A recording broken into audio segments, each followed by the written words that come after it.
adjusting. You know, we just had a moment, and where we're used to having that meeting on the last Monday, but I forgot it's a shortened holiday, as well as next month's meeting will also be will be earlier than our usual meeting time. So I appreciate everybody's flexibility in that, and it's also a crazy time because the next time we meet, we will also have a new mayor and new city council members, which would mean most likely that we will have a new liaison to the city council, meaning depending on how Mayor-elect O'Neill decides to do committee assignment, we'll have a new city council liaison. At the same time, I would like to take some point of privilege to just say I wish everyone a festive holiday season. During this time, hopefully you will be able to spend this year's holiday season with your loved ones, based on the fact that COVID has, you know, pretty much changed all of our lives and how we gather and meet.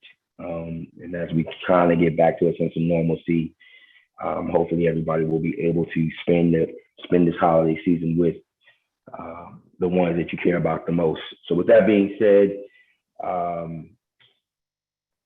we can do roll, I think.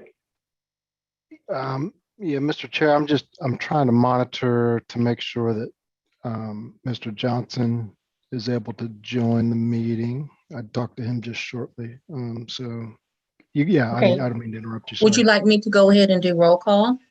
Please, thank you. I will. Okay, so if you could just respond present or here, whatever you prefer. Levon Barnes, Chairman, Present. Chair, you're here.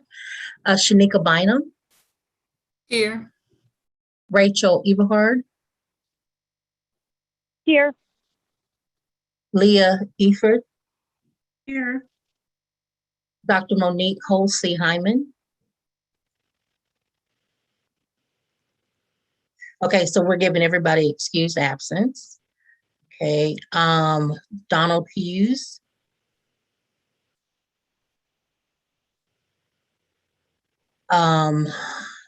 Seth Kendall. Here. Michelle Ketchum.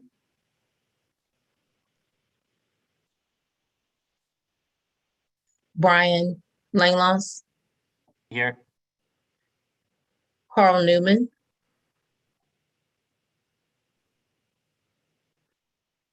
Jillian Riley.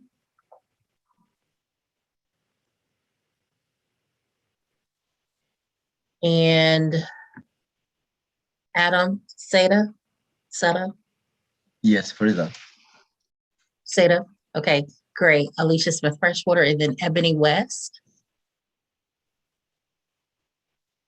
Okay, did I forget anyone? I have Matt, I have you. Is there anyone else that I've forgotten? Okay, hearing none, I'll turn it back over to you, Mr. Chair. Thank you. I guess, Matt, we can put the agenda and we can make movements to the agenda as accordingly, and that way when Mr. Johnson does show, we can adjust the schedule for him. Okay. He was just texting me. He's able to join. I see him. I see him. The busiest man in Durham. Hello. All righty. And so, I do need to make sure, hopefully everybody will receive minutes. If not, we will make sure everybody receives the minutes. So our October minutes will be deferred to December's meeting, and we will approve not only October's, but this month's meetings minutes in December. At this point in time, I will pass the baton to Mr. Johnson and Dr. Langloss. If I message you, that means you will be chairing said meeting from here on out. Sounds good. Can you all see the PowerPoint? No, not yet, No. man. We're me just see. seeing the agenda. Okay, let me reshare. Sorry about that. Okay, how about now? All right, see it now. Okay. All right, let me just get the slideshow from beginning. Okay. All right, well, greetings, everyone. Hope everybody's doing well, and it's good to see you all, and hope everybody's getting ready for the Thanksgiving holiday. I am going to share a presentation and some information with you on the impact of COVID-19 pandemic on affordable housing development. This is a presentation I actually shared with the Affordable Housing Implementation Committee maybe about a month ago. I can't remember at this point. But in talking with the executive committee, they thought it would be great for me to share it here as well. The points are still relevant to the situation. And I will tell you that one of the projects that I'm going to talk about, the council did approve the project. This was presented before they went to the city council, but we can talk about that. So basically what I'm going to talk about is what is the impact of the pandemic on affordable housing development. Matt, if you go to the next slide. So the impacts are basically fall into 6 different areas generally. One of them is just general contractor availability. A lot of contractors are working, are doing work, and if they're still in business. And so that has an impact on pricing, has an impact on whether projects can proceed. And then also conversely, subcontractor availability. These are the projects that subcontract people who actually do trades and are hired by general contractors. So maybe your brick masons, your electricians, your framers. So you're having a shortage of availability for those as well. I mean, they're facing the same employment challenges, but more importantly, they do have a lot of work because projects are still going for the most part. Then it has the impact on project schedules. Projects based upon the first 2 may get going, may not get going. It impacts the schedule of the project, and there can be delays. And then one that we've all heard about is the contract construction cost. So materials, just due to the economy, have been increasing dramatically. I mean, you've heard and we've talked about lumber has increased, at some points 250%. And so, that's an integral element of building, but also other costs have increased as it relates to construction. And then I know that many of you have heard about the supply chain disruptions. This is where you're not able to get supplies, and the supplies that you're going to get, that are able to get, the price has increased dramatically. And I'm sure all of you have heard about the 70 big cargo ships that are outside of the port of Los Angeles out in the Pacific Ocean that can't make it in. And then the 6th thing is the interest rate volatility. So interest rates on financing has gone up and down and has been a bit problematic. And that also affects the development, putting together financial deals, especially for items related to affordable housing and putting those deals together. Next slide. So the affordable housing project, specifically during the COVID-19 pandemic, we have about 6 that are, for the most part, proceeding in different ways. Some have some fits and starts, but their overall goal is to keep them going. One is Farrington Road. It's now called Crescent, which is Laurel Street Residential is the developer. And then you have Ross Road project, and we're going to talk a little bit about Ross Road. Reinvestment Partners is the developer. Then the Housing Authority projects, Durham Housing Authority projects, we have J.J. Henderson, the new construction, which is 2 new buildings. Then you have J.J. Henderson, the Tower Rehab, which is ongoing. And then the Elizabeth Street project, on Main Street. And then Ashton Place, which was just awarded tax credits. The developer there is DHIC and Self-Help. And then another project on Hardy Street, which is DHIC and Self-Help as well. Next slide. So one of the challenges that we had and have is about which in many respects the perfect storm is the Ross Road project. So developers, reinvestment partners. There was a rehabilitation of 42 units at 2816 Ross Road. 9 units were set aside for households earning 30% or below the area median income, and the remaining 33 units are 60% below area median income. The initial financing you'll see here is basically $2.4 million in the city grant, $1.4 million in a supportive housing loan from the North Carolina Housing Finance Agency, and just above $300,000 from reinvestment partners that they put into the deal. Next slide. So the Ross Road project did have some cost increases. Ross Road experienced the dual impact of uncertainties associated with the rehab cost and the worst of the COVID-driven cost increases. So one, there was discovery of asbestos in 2 buildings. This is after the project was scoped, primarily in the tape on the wallboard that led to a significant increase in the scope of the rehabilitation work required.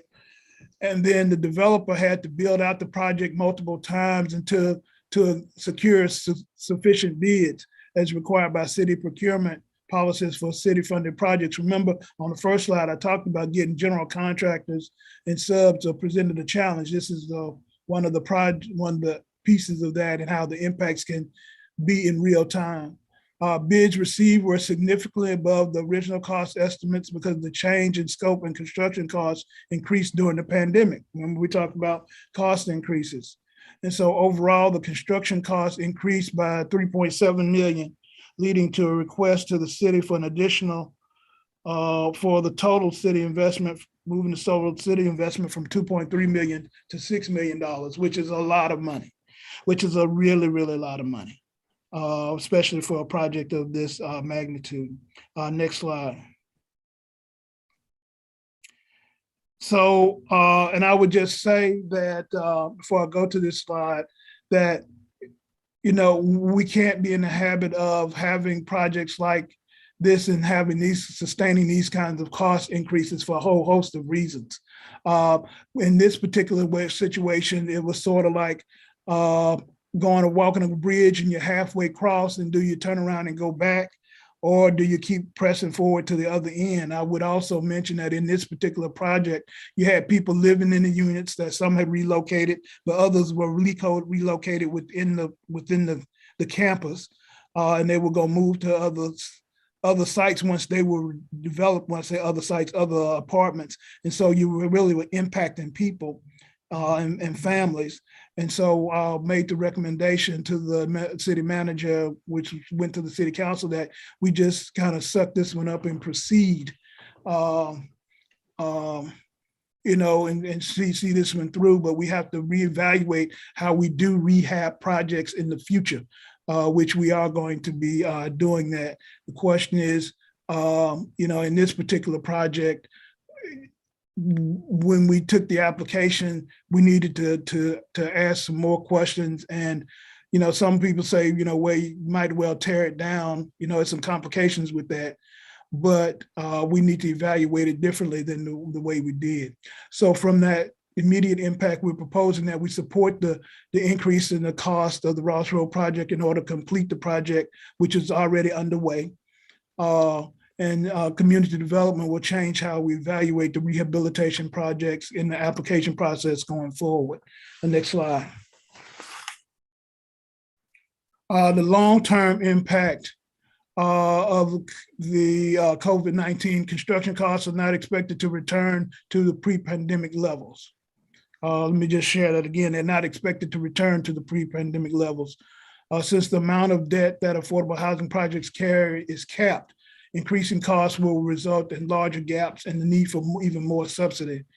In addition, the city is trying to encourage the development of extremely affordable housing units, those serving households at or below 30% AMI, which have substantially higher subsidy needs. Currently, the actual amount of the city subsidy per unit is higher than what was initially projected when Forever Home Durham program was developed. If the need for higher levels of subsidy continues, the city will be able to fund fewer units. At the current rate of subsidy, staff estimate that approximately 330 fewer family units than originally projected will be funded. We're not revising those, but when you look at the money that it takes, we just basically can't sustain more hits of this magnitude, that we're going to proceed with this one. Next slide. So I just wanted to share that presentation with you and update. I think it was a good idea to share this with you, and I'm definitely open for any questions. All right, thank you, Mr. Johnson. I will allow members to ask Mr. Johnson any questions. Any questions from the committee? Yeah, this is Seth Candle. Just one question. With the expanded project at the Ross, expanded costs, what's the sunset or the length of time that we're going to get out of this project before we have to put more money into it or do tear them down? So no, good question. So they're being basically total rehab. They're going down to the studs and rebuilding. Okay. So that's number one. So it's not, when we talk about they would do something to them, the affordability time periods, we talking about 25, 30 years now. Okay, so we're getting long term. Right, this is not going to be like a 10-year and then we're back in the same boat again. Okay. No. And the expectation is that they'll be able to maintain them going forward.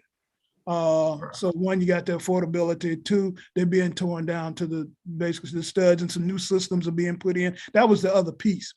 When they initially had a recommendation to just remove the tape for the asbestos, they had one consultant said that when they went to the state said, no, you need to do more than that. When you open up the walls, you might as well replace the systems when you open, because it makes no sense to open up the wall, redo the wall, and keep the same system. Yeah, not bring it up to code. Yeah, not bringing it up. And so, that's the other piece. So they did that. And so we're talking about basically new structures. Okay. All right, awesome. Any other questions from the body? I had a question. This is Rachel. Do you mind talking a little bit about the relationship with the county when it comes to providing funding for affordable housing? Is there any opportunity here for the city and the county to help fill some of those gaps, or has it kind of been relying primarily on the city with some of these projects? So it relies primarily on the city because of our role. So one, we are the entitlement jurisdiction.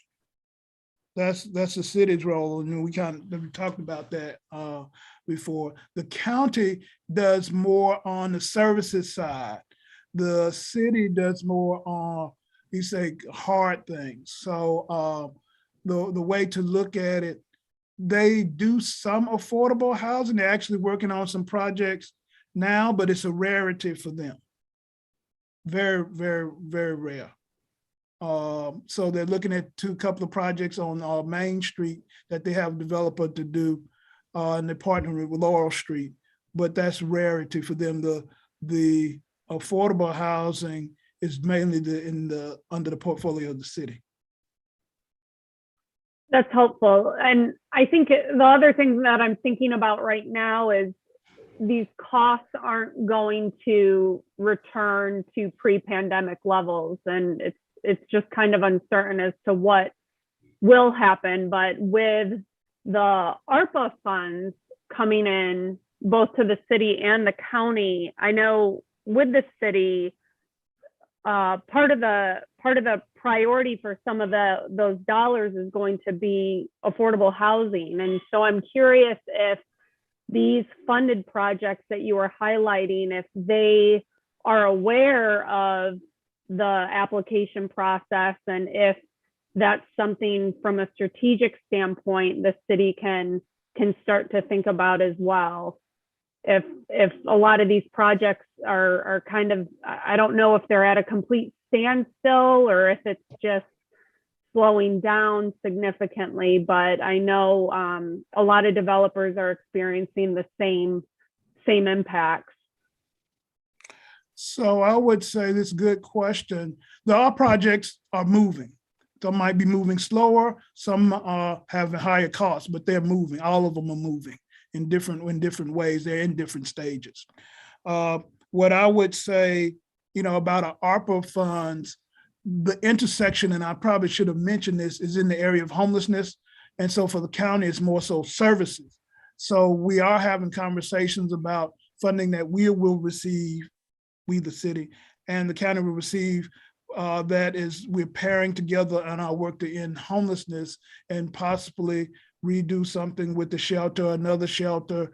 There's some home funds that have come into us, and there's a time frame and a process we have to go, but we're in constant communication and we have to do a joint process, and we're talking about that. But that's the intersection, and that there again, and even in homelessness, we don't provide services. Remember I talked about soft costs, that's the jurisdiction of the county. But the county doesn't necessarily provide buildings, housing. So that's how we kind of pair, and we're doing that. The funding for these projects that are going, I don't know that they would apply for ARPA funding. One, while all projects are in need of funding, they do have the funding that they need to proceed. I wasn't trying to say that we're not proceeding, but they have some various impacts that those developers that are listed look for ways to mitigate, including the cost increases.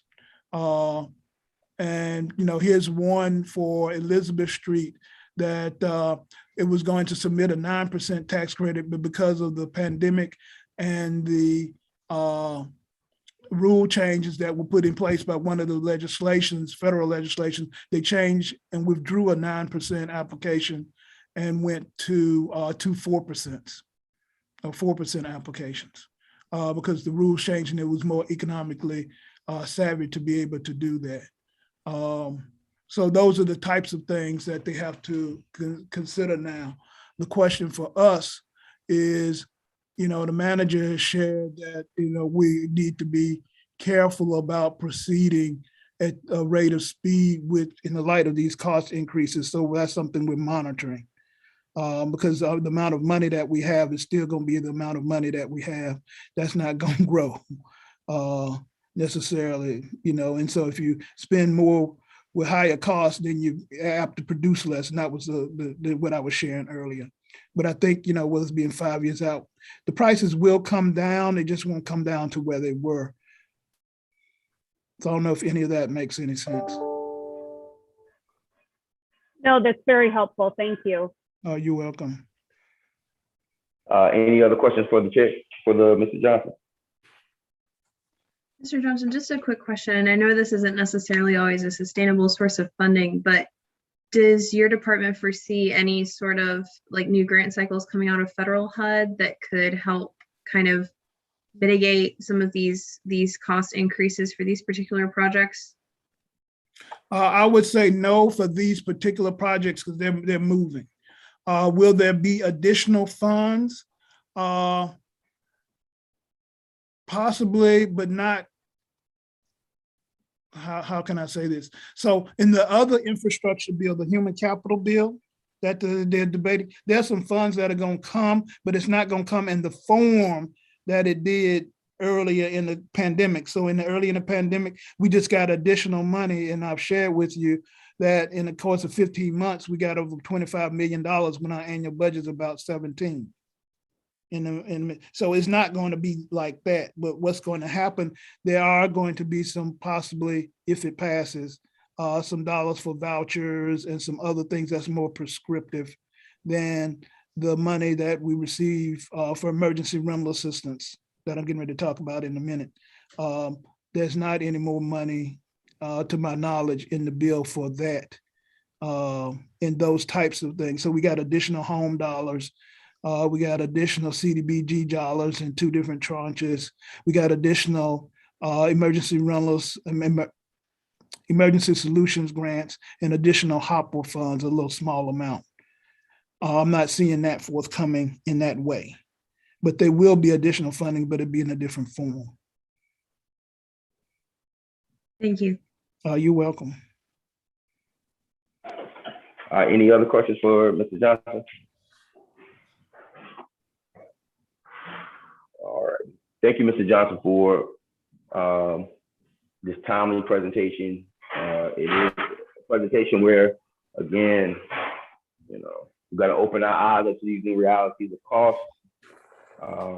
But I'm hopeful that with this body and also the Affordable Housing Implementation Committee, that we are keeping our folks who are in the most need of this housing at the forefront, more so than just dollars and cents that could be made.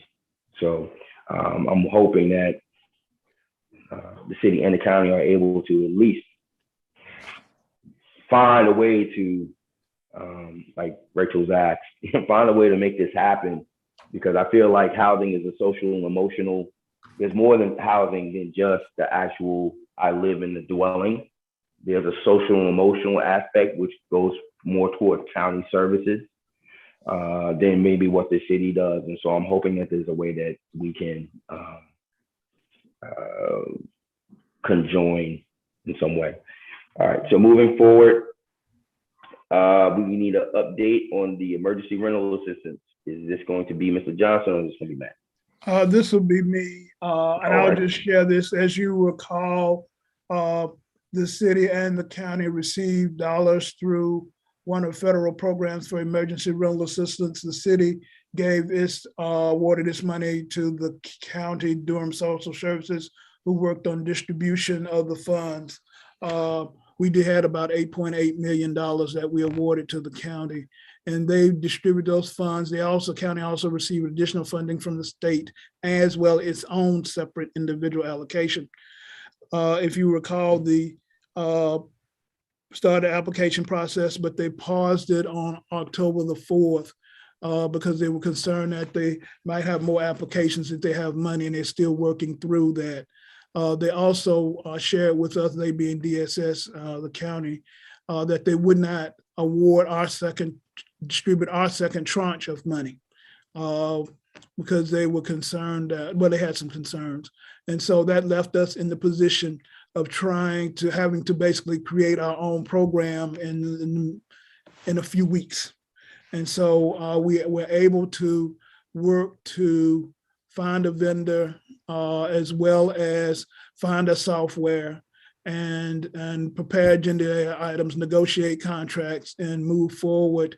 And so those will be on the city council agenda on Thursday. We're going to propose that we contract with Legal Aid of North Carolina, who actually distribute some of the HOPE funds to distribute our $6.6 million. And because of the complexities in reporting, we needed to get a software package together to be able to administer the program. So we're going to propose that we engage Neighborly Software, who services about 85 similar emergency rental assistance programs or jurisdictions in the country.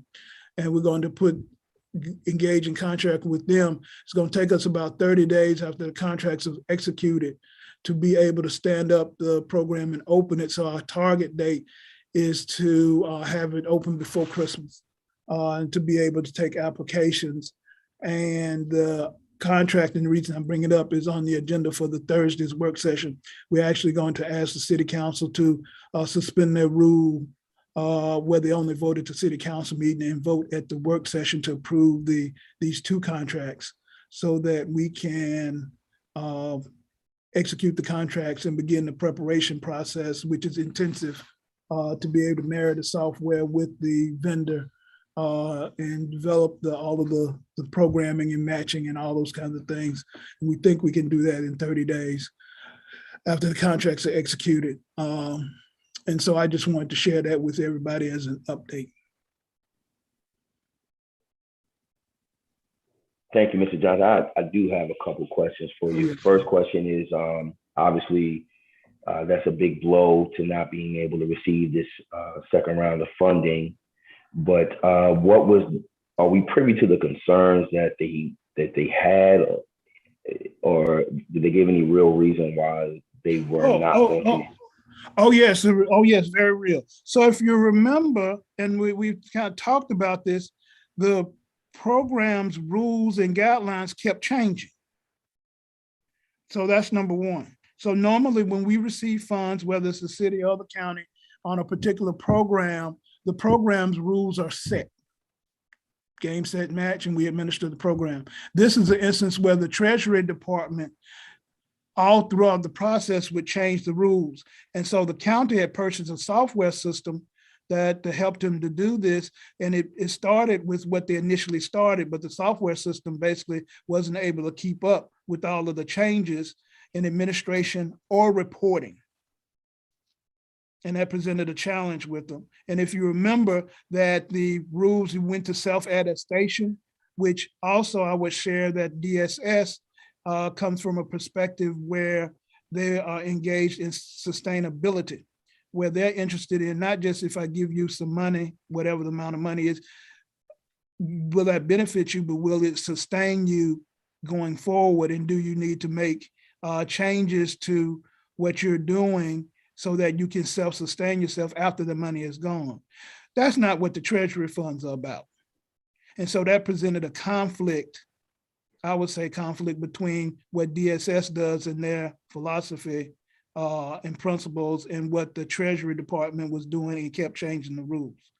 That presented some consternation for DSS, I would say, in many different ways. And, you get to a point where, they were very helpful to us and supportive. I don't have anything negative to say about DSS, but, sometimes you have to part ways. And so they decided, well, city, we've done all we can for you at this point. You have to take it from the ball from here. Didn't expect that, but it happens. And so from my perspective and our team, we just figure out a way to move forward.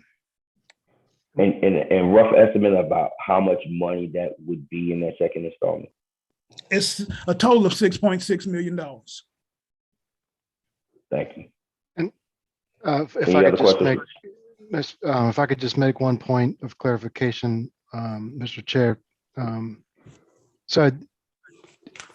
Mr. Johnson said that the rules are changing. The part of that is that there weren't any rules at the start of it, and what Treasury has done, and I think they've been scrambling to respond as well, is just to sort of create the rules and the guidelines as the program was being implemented. And so that's one of the things that's happened is not necessarily just changing the rules. It was clarifying what is expected and how the program is expected to be rolled out. That's been one of the big challenges for the city and the county. And the other piece is that the county receives an allocation from Treasury as well, a direct allocation from Treasury as well, that that is under the same sort of funding source and guidelines. So they are also, trying to implement their portion of the funding as well as the city's portion of the funding in the process. So that's part of the challenge, was doing that as well as trying to administer essentially two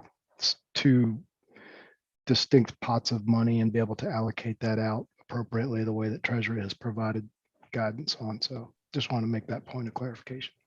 I appreciate that. And just one quick follow-up.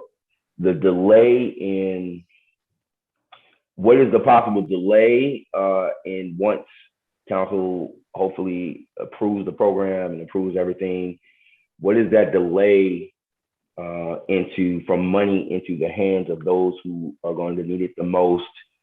How long is that delay going to be? And, what is the, emergency break glass plan if Treasury decides that we're not going to get this at all? What is that impact going to look like? Well, I would say, Go ahead, Reginald. Well, I would say that, one, we are going to get the money that's been allocated to us. We've already received $2 million or $2.5 million. Once we spend 75% of that, we'll get $4 million. Not worried about that. But you asked what can help hinder us from opening up the program. It's really, really ambitious to open a program up like this in 30 days. One, we have the neighborly, for example, that needs to, the software provider won't really work with us until we have an executed contract. That's number one. Two, legal aid has to hire some people to be able to answer their phone lines, and they transfer people. They really don't need to do that till after the contract is executed. And they need to develop what all the processes, some of that they're working on now, but we need to be careful about them doing work before they begin a contract is in place. And so all of that needs to be set up. And in the midst of, we got holidays in there too. And so, but we're going to work to be able to do that and be able to marry those two. So what can go wrong? There, a lot of things can go wrong. But the question is, how do we, work through those? And like I said, the goal is to be taking applications before Christmas. And that's something that we're committed to. But, in the event it doesn't happen, it's going to happen. It might happen afterwards, but I hope not.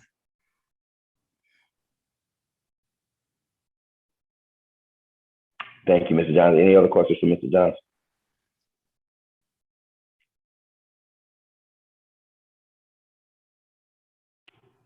All right, we can move on within the agenda. Next item is the overview of the wiki page and links. Mr. Smars. Yeah, so real quickly, let me just find a way to share my screen. So as I've referenced a few times, and some of you maybe have seen the link in some communications, is there's a series of key points of information for the CAC, and those locations of where that information is always somewhat of a challenge for CAC members to access. And quite honestly, it's not always easy for even city and county staff to, easily access and locate. So in an effort to try to mitigate some of those challenges, I've just created a wiki page is what I'm calling it, which is essentially just a Google site that sort of provides some quick access links to information that's relevant for CAC members. So and I'll resend this out after the meeting, just so folks have access to it. But just a landing page with some of the key links that you can use. And this landing page on the home page, there's a link to CAC meeting agendas and minutes. And then there's a city boards and commissions link, and I'll click into a couple of these in just a second. And then the CAC is comprised of 12 members that are city council appointed seats. And then there's also 3 seats of the total of 15 that are county appointed. So there's a separate parallel site that the county manages for those members that are county appointed. And then the Forever Home Durham website that we have that, I know some CAC members are more involved in that as well. And Mr. Johnson, also leads that committee. So those are kind of some 3 main locations where I wanted to just have those easily accessible so that you can find those. And then there's also the federal programs, the core federal programs that are within the purview of our department and also in the purview of the CAC in regard to sort of your roles and responsibilities for, supporting and managing these funds. So there's the home program, and what the executive team has asked that we provide links to the presentations. Last year we did presentations for each of these programs, and so I've provided the actual Presentations, I have those embedded into this page that are easily accessible as well. So there's the home program, there's a presentation about that. There's the CDBG program, Community Development Block Grant, overview of that. The ESG stands for Emergency Solutions Grant Program. There's a presentation that is referenced here. And then HOPWA is Housing Opportunities for People with AIDS. There's also a presentation on that. And then we also have a link to the members, list of the members of the committee. And that link obviously is not showing up, but I will have to go back and look at that. And then the CAC has adopted bylaws that are also something that should be able to be referenced. And then boards and commissions handbook. And once again, all of this information is already publicly accessible on the city's website. It's just that it's in different locations and not always easy to find. And then our meeting calendar is on here as well. So let me just come back over here and just give you a quick look at a couple of these. So if you click on the link for the boards and commissions, it takes you to the agenda center. Once again, this is all on the city's website, but it's not always easy to get to really quickly. So all the city meeting minutes and agendas, I maintain these for us and upload the meeting minutes, and then the links to the YouTube recordings of these meetings are also in here as well. So you can just go directly to that link. And what you also have to be aware of is it'll default to the current year. So we're currently in the calendar year 2020. If you go back to or 2021, if you go back to 2020, you'll be able to see prior months and years as well. So that is one. And then the link to the city's boards and commissions. Once again, this is the kind of the main landing page that you can go to. And if you scroll down, you'll be able to see all the boards of commissions here. And if you click on the Citizen Advisory Committee, you can see a description of those meetings. And then the member roster should list all the current members who've been appointed and, kind of some of your information. So there's that. And then once again, this is the same format, but this is the county appointed boards and commissions. The same sort of setup where you can click on there and click on CAC, and then you can see the member roster details. And then the Forever Home website that's been referenced a number of times, that's also a direct link to that, so you can find that as well. So any questions or comments or suggestions for additions to this? Man, Matt, first off, I just gotta say, man, we truly appreciate the work that you do. I think that I'm gonna kind of speak on behalf of the committee, man.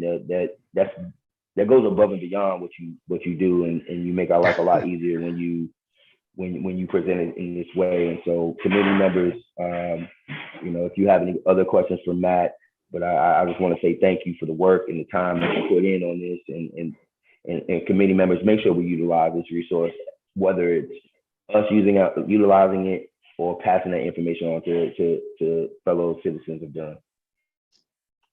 Thank you, Mr. Chair. And I'll just say it's not just, I actually use it as well, because sometimes it's easier for me just to be able to find some of this stuff I need to be able to find as well, or be able to share internally with city members of the city staff. So it helps all of us. So I just put the link to the landing page there. If there's any other suggestions for things that maybe are not there, or you're not able to see something, just feel free to email me, and I'll continue to build that out.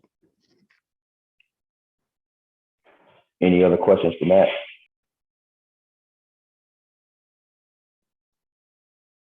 All right, we can move forward in the agenda. Mr. Chair, should raise Yes, my ma'am. hand, sorry. Yes, ma'am. I don't know if this is a question per se, but Matt, is there any chance we can get the prior, well, first of all, thank you. Before I ask for anything, just let me express gratitude for everything that you've put together for us to reference. But is there any chance that we can have the prior years, what was it, what we're doing in the spring, in April? Mr. Chair, help me. Is it the CAC? The Community Development Week. Yeah, Yes. Community Development Week, yes. Is there any way yes, we can have that added, maybe like what was done last year or yes, years prior? Could we? Okay.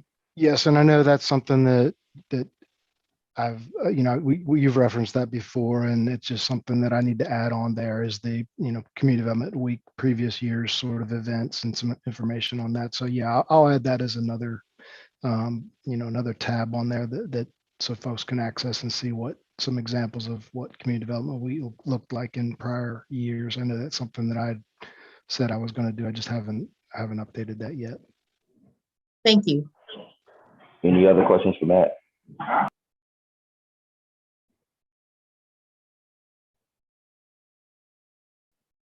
All right, there's no other questions for Matt.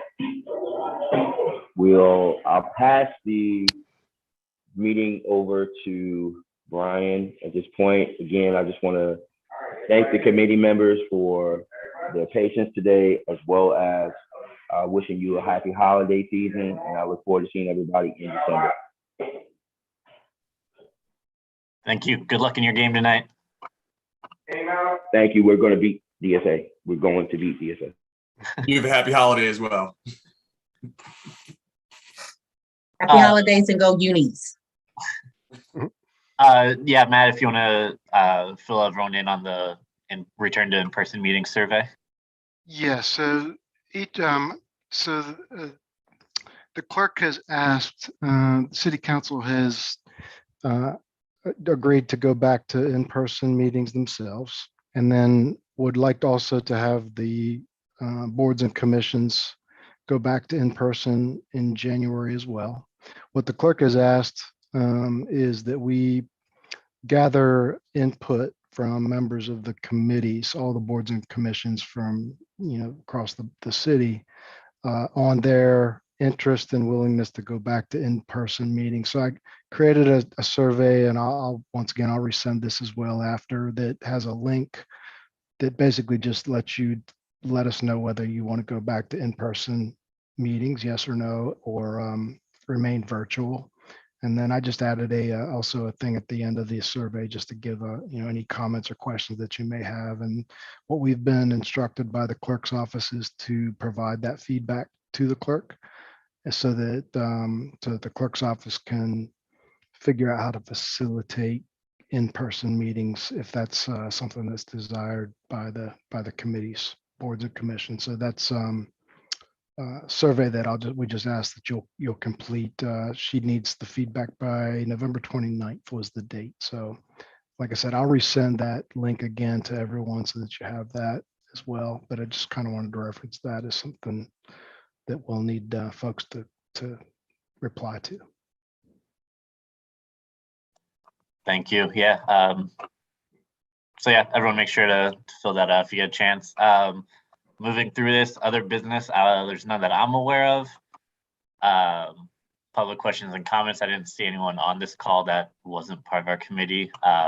So the only announcement I then have is just, again, the reminder that our meeting next month will be a week earlier than normal for the holidays. Does anyone else have any announcements, things they want to share? Just a couple of things. Matt, I just sent you the conflict finally of interest statement. For me, I don't know how we're tracking as a committee. Do you still need us to submit? I received those from the majority of folks, but I'll need to also follow up on that as well. Thank you for that reminder. I did receive the majority of those. I do need to go back and see who I may or not have received it from. And I'll send a note to those folks who I still am waiting on the completion of that form. Thank you for that reminder. No, thank you. And then I did get my t-shirt, so thank you. Thank y'all for doing that. And then my last question. I appreciate that. That's Now, we good. normally do like a holiday gathering. I know we didn't do that last year. Are they doing it this year or not? I'll defer to Mr. Johnson on that if he's aware of that. Johnson, I'm do you not know? sure. No, so the holiday gathering that we do, the department does, and of course, we're not doing that since we're still virtual. I know that the council, in terms of their greeting, they're not doing it in person. We look for the spring. I would just tell you for us, we're gonna watch and see what goes on and look at something for the spring. That's the best I can tell you, to be honest with you. I'm not I don't think we're all waiting on that. We're not waiting on that. And I'm pretty sure the survey responses are going to be, stay virtual, stay virtual. It's cheaper and I can be on time for the meeting. That's all I have, Mr. Chair. Thank you. All right, thank you. Yeah, in that case, if no one else has any announcements, I will take a motion to adjourn. I move to adjourn this month's meeting. Thank you. Do I have a second? Second. Awesome. Then at 6:54, we will adjourn. And I hope everyone enjoys their holidays. Thank you. Thank Have a good Happy Thanksgiving. holidays. Have a good one, Thanks everyone. all. Happy holidays, Have a everybody. good holiday. Bye. Take care. Bye.